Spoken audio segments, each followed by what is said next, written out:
ડીસા નગરપાલિકામાં ખેડૂતો ઉમટી પડ્યા। ટીપી સ્કીમના વિરોધમાં ખેડૂતો ઉમટી પડ્યા। મહિલાઓ સહિત ખેડૂતોનું ટોળું નગરપાલિકા પહોંચ્યું। ખેડૂતોને પોલીસ દ્વારા રોકવામાં આવતા વિરોધ। ધારાસભ્ય પ્રવીણ માળી સામે ખેડૂતોનો રોષ। ખેડૂતોને નગરપાલિકા જતા રોકવામાં આવ્યા। તમામ ખેડૂતો ભેગા થઈ નગરપાલિકા ખાતે હંગામો મચાવ્યો।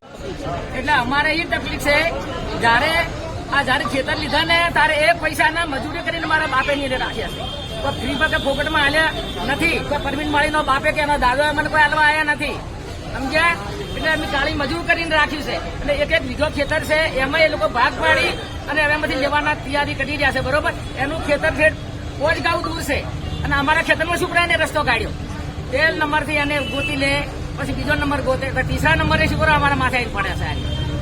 જો મેં અમારી વાત ઓભળે તો અમે ઓય મરી જા, હું હત્યા કરશે, પણ ગમે તે કરશે, પણ પરવીન માળીને ઉતારો નથી જોતો। આવા પ્રમુખ નાગા લાઈને ઉભા કરો એટલે બીજાને મરાવાના? ના, એને રૂપિયા 2 રૂપિયામાં જમી લીધી છે કોઈ? ના, મફત એને ખરીદી છે। તો કોકના મોય શુક્ર ભાઈ ભાગ પડાવે, કોકના મોય પાડવા શુક્ર। જો એને અટક ના આવે કે તો લોહીની ઉલટીઓ ના કરતા શું કહેતો હતો, યાદ રાખજો।